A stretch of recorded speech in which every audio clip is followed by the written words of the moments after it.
listeners. Welcome back to the Paid in Full podcast.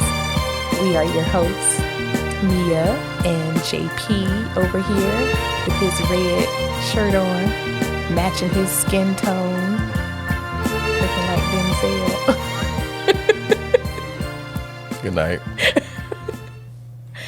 He's a little shy. Okay. So for those of you who are first-time listeners, welcome. We are a podcast that focuses on topics dealing with relationships and marriage, as well as a little sprinkles of family within this. So if this is your first time falling onto our podcast, we thank you for giving us a chance, and we hope that you enjoy our little bit of energy here that we're putting out today. So how are you, JP? I'm blessed. I'm gonna flip the script on you. How you doing, Bubble Girl? What does that mean? What does bubble mean? Corona. So I had to get my very first corona test this weekend, y'all, and I am negative, thank God. But Do tell.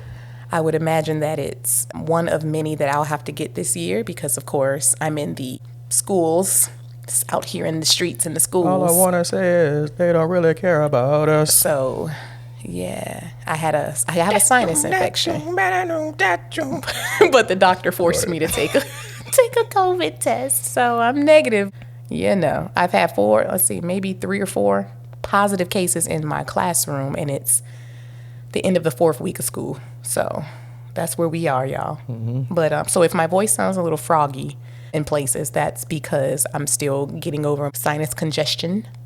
So please excuse me if I sound weird in some spots, y'all. Like Vera. Ooh, yeah, you want to hit people with garbage cans. Sexy. Tell me a little about your experience with taking the test, because I know you had a different version than normal. Yeah, I did. So, of course, everyone talks about the nasal swab, and that's what I was expecting to get. But I pulled up at the tent. Little lady came out mad fast. Like, she came speeding out of there with this, with the long cotton swab. And I'm pointing my nose at her because I'm like, all right, let's just do it. Go, do it. And she was like, say ah. And I was like, say ah. So she took the little cotton swab and pretty much stuck it down my throat. It swabbed the back of my throat side to side. I went, ah. It was a whole lot of just embarrassing gagging. I'm imagining that she's more than used to it. And she was like, results are posted in 24 to 48 hours. Goodbye. And I was like, oh, okay. So, yeah, I had a throat swab.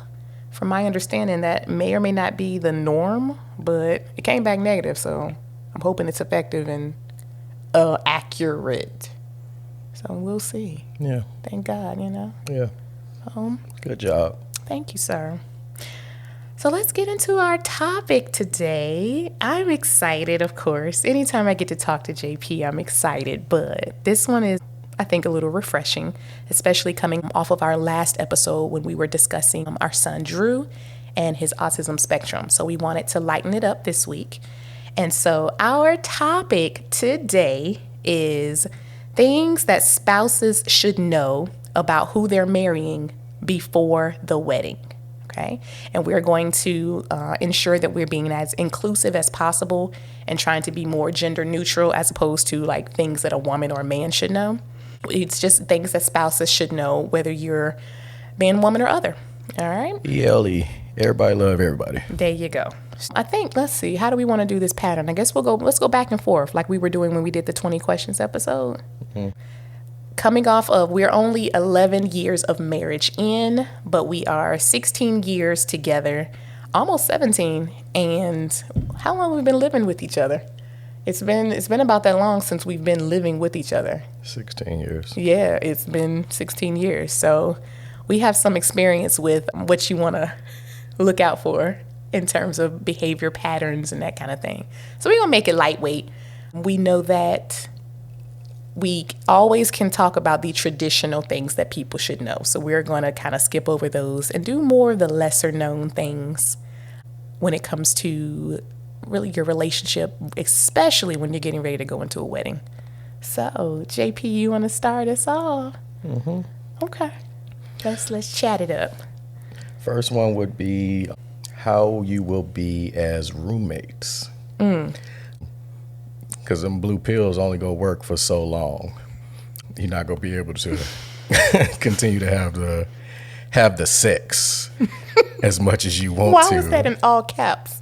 The sex. Have the sex In all caps. because you're not gonna be able to have the sex all the time, and and you get older, and it's just gonna be the two of y'all and the TV. It used to be Days of Our Lives, so I guess it's gonna be Insecure that we're gonna be watching. Right. Basketball Wives. Over and over again as we get older, and you need to kind of project how that person you would be with that person if you're not having the sex forever. Yeah, because you do get older. It's natural. You know, as much as you like to think that sex doesn't change as you get older, it most certainly does. So I like that one. Yeah, the blue pills and the roses, they may stop. Yeah. But go ahead, your turn. Okay. All right. So I'm going to go with, particularly for people who this applies to, their shaving or waxing schedule. Whoa. So, because here's the thing about shaving and waxing, whether you do either one. With my Afro puffs. But okay, so first you need to know if that's what your partner's into, because of course, when people shave or wax, they do it to feel some level of attractive. If that schedule gets off for any reason, say they had a rough week, they haven't had time to go and get it done, then it takes away from their feeling attractive. And so then, of course, that can mess with the physical intimacy, right? Do you like your men shaved, Mia? I do not like my husband. I don't know about men. I don't like my husband shaved. So, but that's something that you need to know before the wedding, because if something exploratory happens and she is potentially not shaved, but the man is completely turned off by the forest, that can be something that you don't know about, and then suddenly it's a problem, especially on the wedding night. So make sure y'all spoken about that in depth. What exactly does he or she like, and what's the schedule for that? Because I know personally I don't always get time to go wax, but when I'm waxed, it's a whole nother level of I'm cute. I got you. Right? Okay. What are some of the differences that you love now, but 5 years may drive you crazy? Like, Ooh, okay. Like that person made that little Steve Urkel laugh. That might wear on you. You think it's cute now, but 6 years from now you're ready to choke them out. So you need to get a feel for the person, try to see their quirks, and try to address. Is that gonna drive me crazy? Is that gonna drive me crazy? Yeah. At 65 years old. Yeah, man. Because if you're trying to be in it for the long haul, that I could imagine a Steve Urkel laugh, or something as tiny as like they like to make breakfast naked, right? It's got to be, it's got to be stuff that people recognize in their spouse. That, hey, I like it now, but yeah, I like that. I'm trying to think of other little things little quirks. I'm trying to think of you got so many little ones. You don't have none that would drive me crazy, though. That's why it's hard for me to pull a real life example. I know I have some. Yes. But move forward. Okay. All right, I like that one. I'm going to go with, okay, so I'm making a statement. The stool being left up is really? No. I ain't even finished. Go ahead. The stool being left up is the absolutely least bathroom behavior that you need to be worried about. So, because we always hear television, movies, women always fuss about, he left the stool up. Girl, if you don't let that stool go, there are other bathroom behaviors that can occur that can be a little more unsightly than just the stool being up. If he pees on the floor, that's a problem. He has an aim issue. That is a major problem. That stepping and pee is a little worse to me than sitting on the stool part. Yeah, leaving a dump that looks like big worm. Right. That is a problem, especially if they don't know how to flush the toilet, because that can be a problem. Really dirty washcloths, especially after they've taken a shower. That's like a story I've heard. Like, his washcloth is disgusting, and it's like, why is he that dirty after soap? I got to get better at cleaning up my hair after I cut my hair. I know The that. tiny pieces of shaved beard. I don't see well, but I work on it. Yeah. But that's minor compared to some other things that people can get into. The toilet seat is not going to be the end all be all of your relationship. So just put that out there. PSA. How stuck is the other person in their job, and what would happen if someone was to get fired or want to leave? You need a kind of a strategy on career. Exit strategy. We need an exit strategy for everything. Yeah. And we know that firsthand, right? Because we've done several jumps within the last few years. And so, yeah. How stuck are they in their careers, right? And if something were to happen in their jobs, especially now, y'all, the climate is crazy out there. Could y'all make it? Yeah, because I wouldn't ever want to be at a point where I tell you to stick out a job just for the sake of the money. Mm-hmm. That's a no-no. So you need to make sure you have a plan, an exit strategy, regardless on of stuff like that. Right, regardless of how stable you think you are. Because that's eventually going to trickle into the household. That energy. Okay. Yeah, because that says a lot more too when you're like, you need to just try it. You need to do it anyway. Then the partner can become resentful. So that's something to think about. I love that one. Okay. I'm going to go with his or her communication style patterns. So hear me out. JP knows. So often they say opposites attract. Usually in a relationship, you have one partner who is more communicative than the opposite.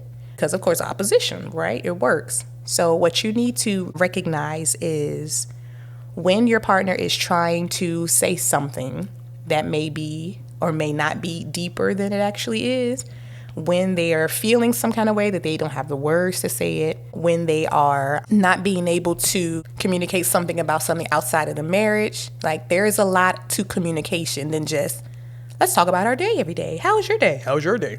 Right? It's more than just that. There's a lot of non-communication and non-verbal that goes on when you're trying to live and learn with somebody every single day of your life. And so what you have to do is try to find patterns of behavior. And so I know with my husband, I already can tell when something's bothering him. He's not going to say it because my husband is the type of person who doesn't want to burden me and put it out into the house because, of course, your energy is out there. So I already can tell his pattern of behavior and his pattern of communication is, I'm not going to tell you unless I'm ready, even if I'm asking him, what's wrong? 80 times. JP, knows my patterns as well. When I'm attitudinal or when I'm stressed out, he says that he won't call me a bitch, but, I get bitchy when I'm stressed. He'll say. She said bitchy. That's you wouldn't say that, love, but that's what it is. I mean, I get stressed out and then you mean. So yeah. So that's, and they evolve, It changes as life changes, but definitely recognize communication pattern. Getting an understanding of how your partner individually handles stress and how you guys handle it together. You stole mine. I'm a thief. Yummy. Yeah. I was stalking you. But anyway, that could be a big thing. You gotta understand how that person handles their stress. Gotta have a yin and a yang. You can't have two overly dramatic people together, and you can't have two nonchalant that appears to not care. So yeah. Just understanding how you handle it and bringing that to a collective. To add on to that, since that was where I was going as well, the stress is a constant, right? And so not only learning how to address like the daily stresses, but the ups and down stresses, right? How might they react when you lose a family member, right? Or how they might react when, I don't know, something at work happens and, they get laid off or something, right? There's different levels of stress. You're going to pay taxes, you're going to have stress. Children is a stress. Trying to figure out what to eat for dinner is a stress. So There's varying levels. And of course, as we age, our stress levels change and how we express stress changes. And so those are things that you'll constantly have to work on. Because like you said, I like the yin and the yang metaphor. And you can't have both of y'all flipping out, right? Because that does nobody any good. I wonder if both of us kind of nonchalant. What are we at? You twerk, huh? Where are we? We're kind of nonchalant a little bit when it comes to stress. But I think we expect it. You a little bit more wiry. I guess I freak out first, and then you're like, chill, and then it's like, okay. I'm more so like, did you die? Yeah. So. What did you die? He's very right. Yeah. I would. My initial reaction is, oh my God, what are we gonna do? And then I'll go to my husband and say, okay, what do we do? And he's like, okay, but really, they can't come and steal your house. So yeah. Yeah, you're my rock. Yes. So let me flip over to another one since you did the stress one. I'm winning. I'm gonna go kind of still on the same line as stress, but I put how they like to relax and how the opposite person fits in with that. Because people like to relax in different ways. Some people are, take a glass of wine and a bubble bath, and they do that traditional sort of, I need to physically wind down. If you're not in that bath. Like, her bath is by herself, and her wine is her wine. Some people like to smoke, to relax, and then you need to know that about your partner before the wedding, because suddenly they whip it out, and you weren't expecting it. That can throw you off, right? Some people like to exercise. Some people like to read a book. My new thing, I think, that I like to do when I relax, even though I can't, is quiet, because of course I have a loud life. That's what I say. I'm in a middle school all day. They're screaming at each other, sitting beside each other. I come home, mommy for 3.5, 4 hours. So for me, the way I relax is I drive home quiet. Like, sometimes I don't even play music. I'm just driving in my brain, because that is the way I come down from being loud all day. So yeah, I'm the opposite. I like loud and music. He's the opposite. Yep. I'm pretty much quiet all day long. So when I get home, I'm blasting my music, playing my game, going in, just yelling random things at the kids to disturb them. Yes. Rubbing Mia's arm just randomly for no reason. So well, here's the thing, but I just do random stuff. But I recognize that, and so for me, so that I won't be at home and snapping on you like, hey, why is it so loud? I prepare by having my quiet before I get to the house, because I know you might have the music on, and so I say, okay, I'm getting my loud, and then I get my quiet in the middle. That's just for me, and then I go back into the loud before it's time to go to bed. So yeah, so we balance that out. I don't ever want you to be like trying to sit and quiet and you've been in it all day. So yeah, okay. How compatible are your money styles? Finances make people divorce. And how you plan to handle your finances once you get married? Because I'm more of a humble upbringing where I know where every single dollar is, where I come from. And you're getting better, but you were more like, the money will just appear magically. I don't care. I don't check the bank account. I don't care. I know it's there. Yeah, because we had a lot of overdraft conversations. Yes. At the beginning of our relationship. Yes, we did. Because I was horrible at money management. But I wasn't taught money management. And I think it's for you. Oh, can you hear me? Okay. Yeah. I think for you, it was your upbringing, and that's kind of your behavior based on how you were raised and what you learned about the environment you came from. For me, I had the opposite. So it wasn't ever like a worry about money. There was no emphasis on money. So, yeah. Yeah, you owe me a lot because I paid so many Overdraft fees. Them $30. $30. 35. They went up to 35. Because she wanted to get a 99-cent double cheeseburger. So I ended up paying like $35 for Wendy's. McDonald's double cheeseburger. Yes. So yeah, that's something that most definitely needs to be discussed. And I think it comes up early too. It does. It came up way early. Yeah, that came up in the first 6 months.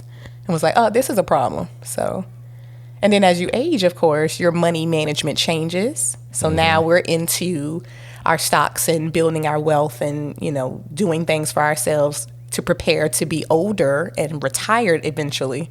So those are things that I think when you have that strong foundation, that's something that will help in the future. Yeah, you know how many salads I had to toss? Pause. At the corner bakery, that will be cut out. All right, continue. That's not what we were saying. So moving on.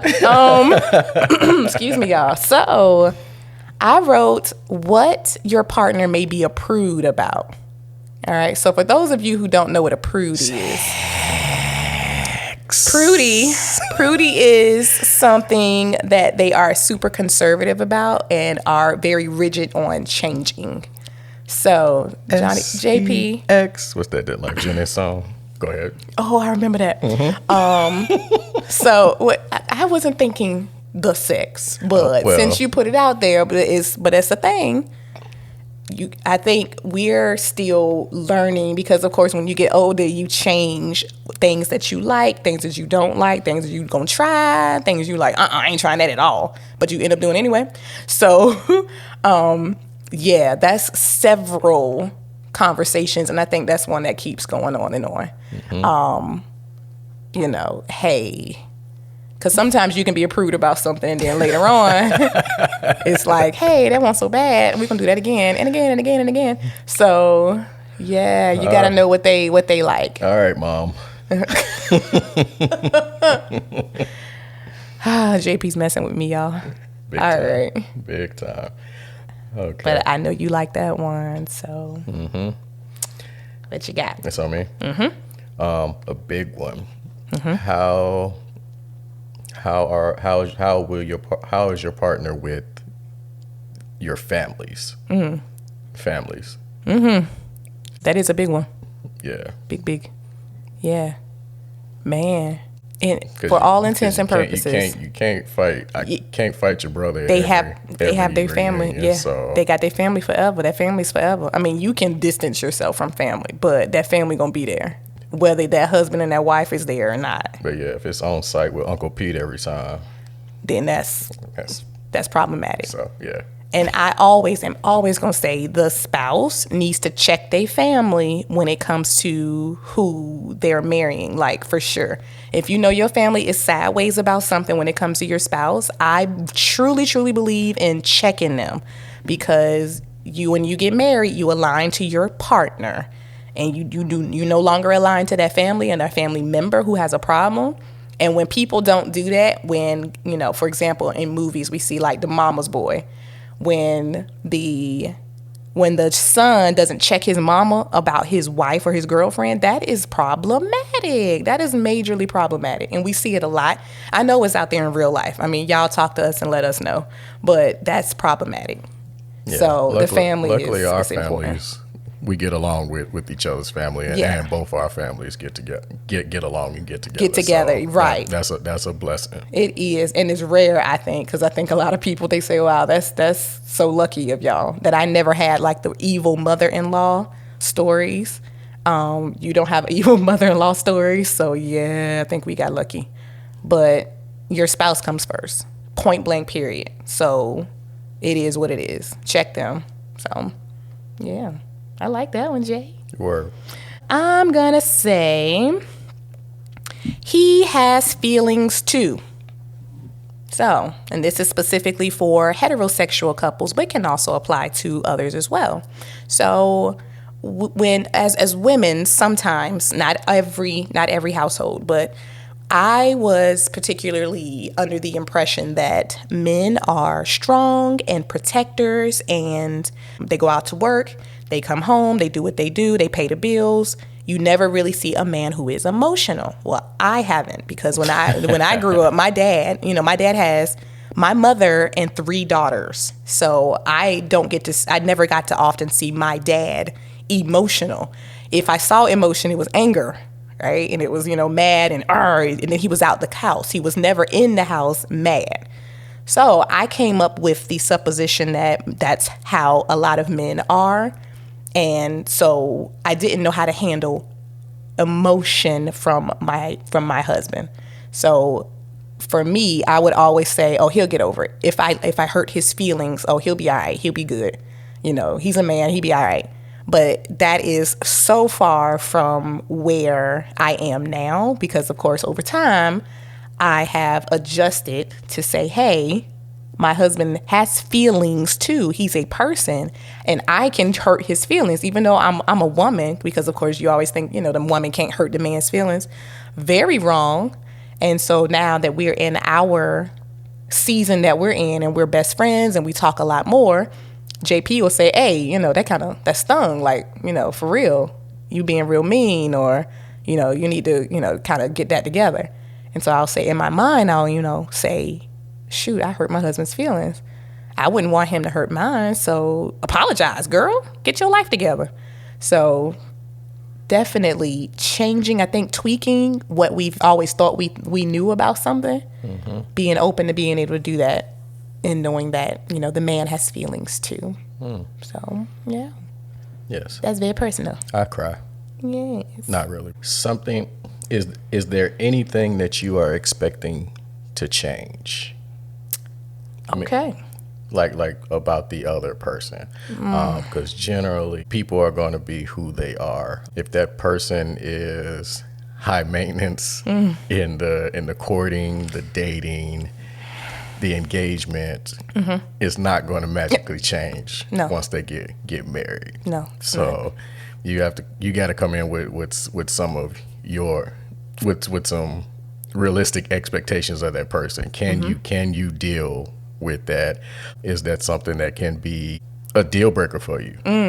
So, and have you talked to that person about it? Are they open to change? Figuring out what you will and what will not deal with before you get in. So that's something to think about. Yeah.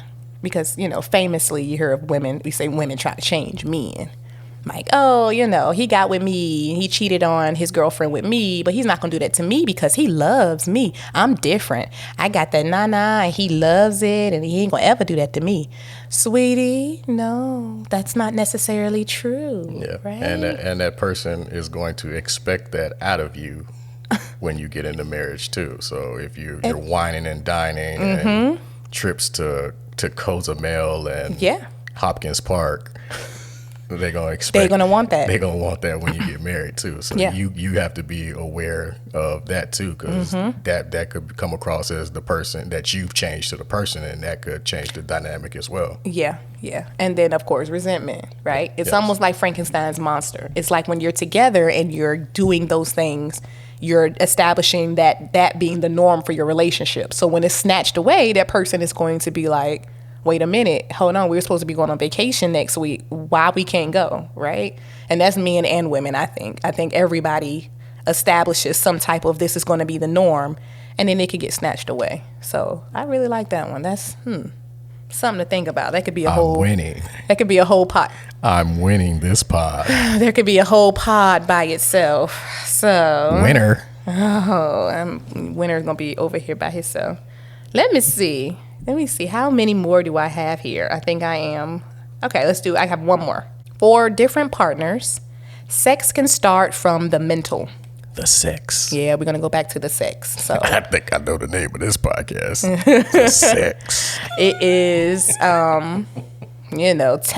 television, social media has ruined sexual relations, I think. All right, before you get into that, you as a woman. Yes, love. Pause. Is this just a guy thing, or do women do this? Have you ever tried to look at the sex through the squig? Like if you didn't have HBO or Cinemax and you tried to watch the channel and it was like really squiggly. Have you ever tried to watch that? Porn. Yeah. Yep. Okay. I think everybody has tried to kind of squint, try to move the rabbit ears. Try to look behind the line and see what they do. All you can get is the sounds. And it's like, yeah, the static TV. Yeah. So, but I think that's ruined it because, of course, you get stuck with those images. And so you think that that's how sex should be. And so... The faces. The faces and the sounds. But it's not like you can't... A lot of people can't go from laying in a bed, laying there, to jumping on and going. Like, there is a process that must happen. I'm going to speak for myself. I know there's a process because I mentally have tabs open all the time. JP says, turn the tabs off. Like, go sit down somewhere. Because I stay on all the time. I'm in fight or flight mode all day, every day. And so for me going home, it's hard for me to come down from fight or flight. So I have to I have to be turned on from my brain down. Because if not, then that thing is going to be dry and no fun, right? Oh, okay. Did we get sidetracked? No, sex can start from the mental. Okay, so I'll just make sure back on your question. I know we're talking about HBO and stuff, and you went down a way. Okay, go. So that's what I'm saying. I'm just saying that that the partner needs to know how their partner's sex can start. Because some people, it starts in their mind. So you have to talk to them and get them turned on first before their bodies will even react. Okay. That is important, babe. I understand. We got one more? Yeah. Okay, do the last one. Finding out how much importance it is for the upkeep of physical appearance. Oh, Lord. We need a little church choir for that. And you know what? I love that, but I don't think people will be honest about that at the beginning. Because people will always say, I don't care if you gain weight. You weren't honest because Mia noticed my shoulders yesterday. I did. Because his shoulders are narrower. Because I had man boobs for a while. And he's saying that I think he had man boobs. And I told him that if he had man boobs, then I would have told him he has man boobs. Oh, yeah. Okay. So I told you I'm going to be worried about your heart.